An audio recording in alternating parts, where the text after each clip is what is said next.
Presenting Hop Harrigan, America's Ace of the Airways.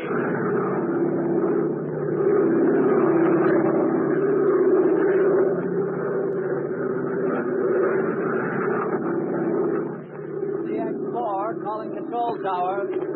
CX-4 calling control tower. Standing by. Control tower, back to CX-4. Wind southeast. Ceiling 1200. All clear. Okay. This is Hop Harrigan coming in.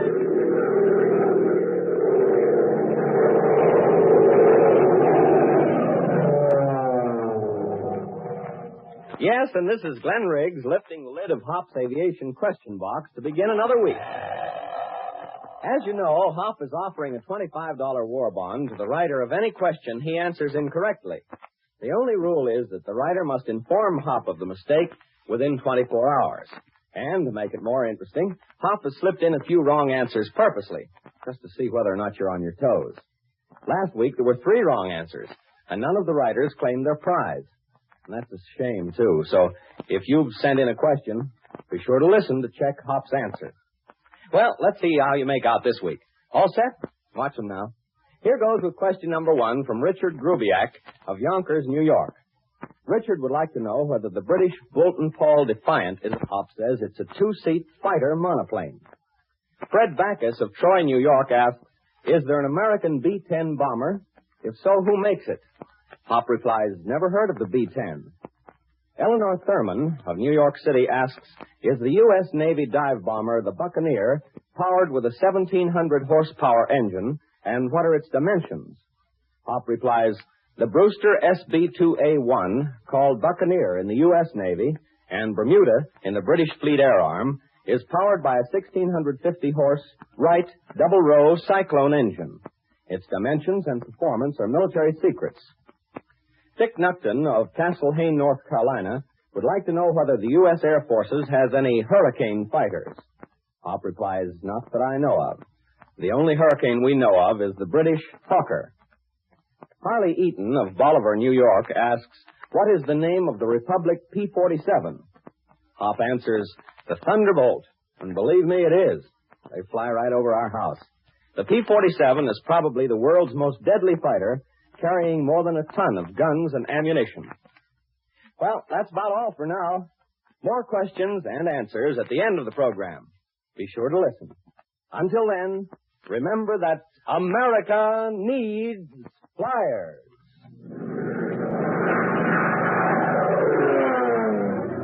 Now to our story.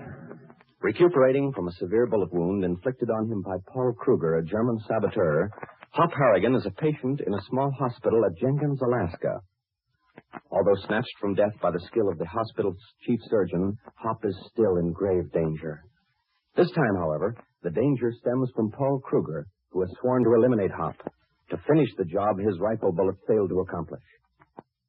As our last episode ended, a young woman employed by Kruger, a Nazi sympathizer, was standing at Hop's bedside in a nurse's uniform. She had just turned out the light, and her hand was reaching for a sharp-bladed knife hidden in her pocket. Paul Kruger's orders were to eliminate Harrigan, and the Nazi woman was about to obey them. But meanwhile, Tank Tinker and Hop's Aunt Agatha, having left the hospital, were walking along the dark streets in the direction of their hotel when Tank suddenly stopped short. Listen. You know, Aunt Agatha, I've been thinking. I must say that's pretty unusual for you, Tank, particularly at 2 o'clock in the morning. What are we stopping for? Can't you walk and think at the same time? No, I've been thinking maybe I better go back to the hospital. What's the matter? Don't you feel well? Well, me, I feel fine. I'm thinking about Hop. What about Hop? Well, if his hunch is right, if someone is really trying to knock him off, I thought maybe I'd better go back and sit in his room the rest of the night. Oh, don't be ridiculous, Tank. Hop is perfectly safe. After all, Alaska does belong to the United States. We're not in Germany. No one would dare lay a hand on him. Then how come he thinks there was poison in the glass of milk that nurse gave him and then knocked out of his hands? Well, Tank, I didn't say anything when he brought that up, but I can assure you there was no poison in that milk. Then why did he tell me to take the empty glass and have the sediment at the bottom analyzed? The what? The white powder, the sediment. Oh, Tank, it's sediment. sediment. Okay, why did he want it analyzed? What difference does it make? Now, look, Tank, it's much too late to be standing on a street corner discussing poisoned milk and sediment. That can all wait until morning. Now, come on, it's almost 2:30. I'd feel better if I went back to the hospital, Aunt Agatha. Don't be a child, Tank. Honest, I would. All right. Go ahead, but I think you're out of your mind. I'll walk you up to the hotel. Oh, well, don't bother. It's just on the next block. Oh, do you want me to take that empty milk glass with the sentiment in it? Oh, would you? Let me have it. Oh, thanks, Aunt Agatha. I'll see you in the morning at the hospital. You're really going back there? Yeah, I won't sleep anyway, thinking about Hop laying there all alone, helpless like.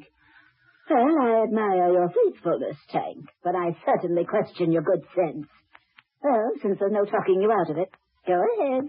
Good night. Good night, Aunt Agatha. And please make it clear to Hop that this was not my idea. Okay, I will. So long.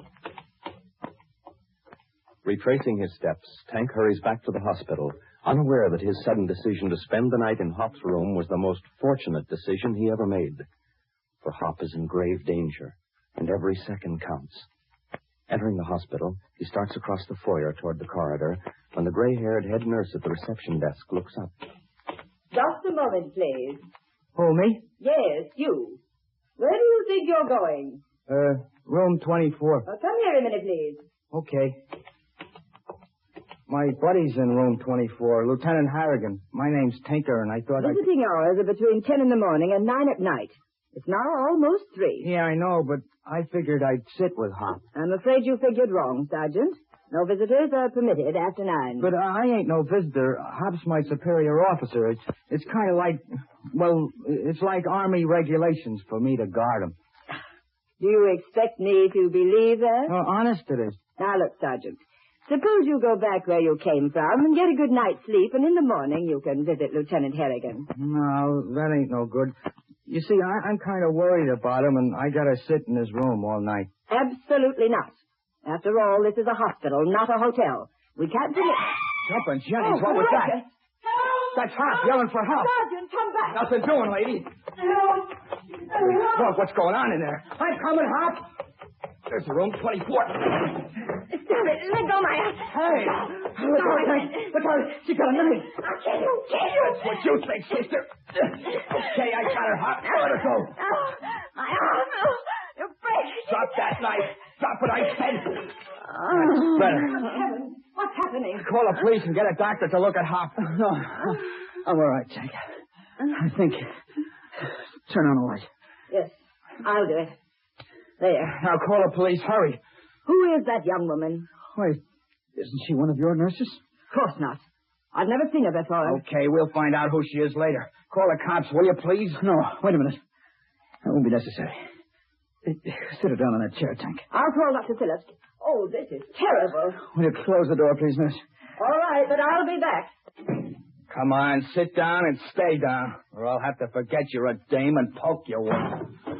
You can't do anything to me. Oh, no? Listen, sister, I can let you... Tank. Pick up that knife and put it on the table. Watch her. She ain't getting out of this room, don't worry. Hey, the knife handle's got a hunk of flannel wrapped around it. Yeah, I know. Must be a reason. Put it on the table. What'd she try to do, stab you, Hop? Yeah. That's a lie. You shut up, sister. Tank, what made you come back? Gosh, I don't know. I just had a feeling I ought to be hanging around. Oh, boy, it's a good thing you had that feeling. I could have held her on much longer. Don't you think we better call the cops? No, not yet, Tank. Tank, watch her. She's edging out of the chair. Get back there, you little wildcat. You can't touch me. I've done nothing. Just tried to murder my pal, that's all. Who are you? Who sent you here? I don't have to talk.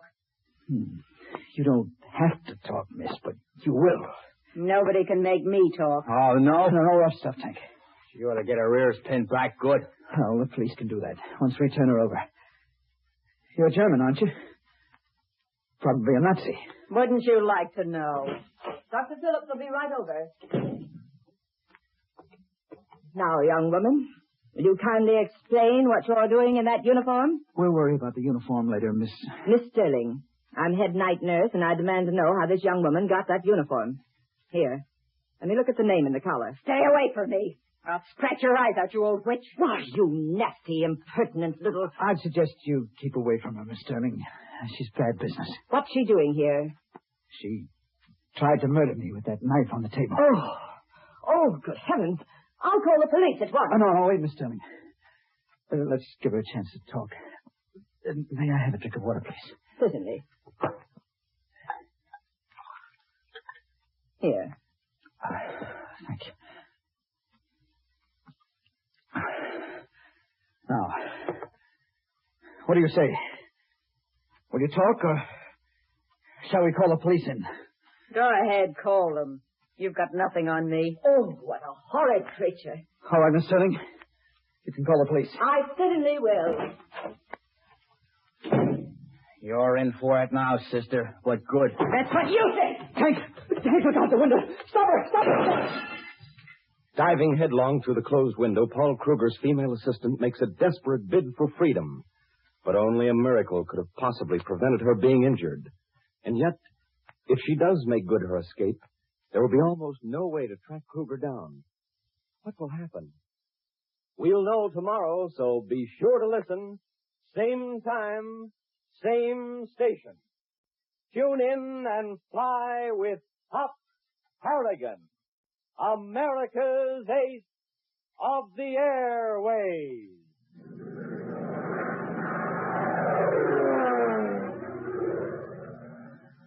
Well, here we are back again for another short session with the Aviation Question Box. You all set? Okay. Phil Laraway of Sydney, New York asks, is there an A-31 plane? Hop replies, not so far as he knows. Joe Jarreau of Vidor, Texas asks, what is the most easily damaged part of a plane? Hop replies, combat flyers seem to agree that the tail is the most vulnerable part of a plane. Larry D. Sheridan of Oak Grove, Missouri asks, does the twin tail on the P-38 make it go faster? Hop replies, no, not necessarily. The twin tail gives it greater stability and maneuverability. With the twin tail, the P-38 can fly and land with one engine.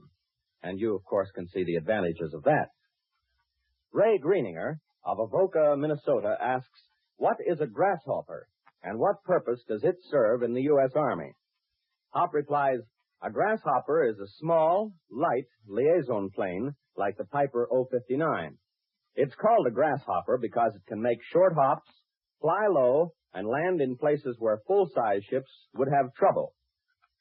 Honest Patter would like to know whether a Bell Aerocobra has a cannon in the nose.